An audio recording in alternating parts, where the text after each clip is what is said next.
Уладзімир Лабковіч учора на прэс-канферэнцыі распавёў, што яго першы званок быў не жонцы, а вам.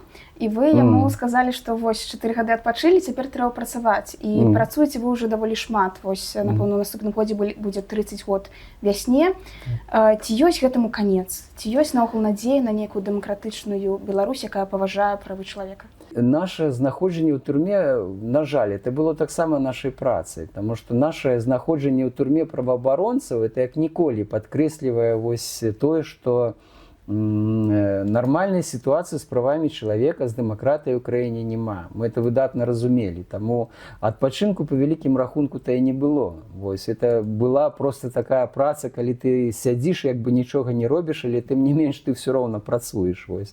Ты знаходзішся ў працэсе вось гэтым, скажам, то, якое перажывае ўсё беларускае грамадства.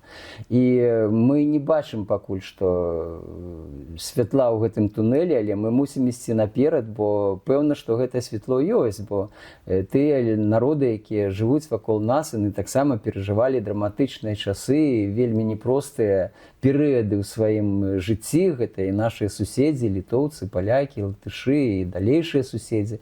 Вось гэта ўсё датычыць і украінцы, якія зараз перажываюць, але імкненне да справядлівасці, да праўды, да нейкага нармальнага вось атмасферы ў грамадстве, оно не вынішчальна. Мы гэта бачылі ў 20-е гады, што сказалі мільёны беларусаў тады, што яны хацелі. І мы гэта не павінны забываць. Гэтыя людзі нашы, яны нікуды не дзеліся. І мы з'яўляемся часткай гэтых людзей. Вось. Таму хочаш, не хочаш, ну, я думаю, што, канешне ж, мы, улічваючы гэту надзвычай складаную драматычную сітуацыю, якая зараз развіваецца ў Беларусі, тым не менш, я асабіста перакананы ў тым, што мы павінны і працягваць сваю працу, і што раней ці пазней яна дасць свой добры плён.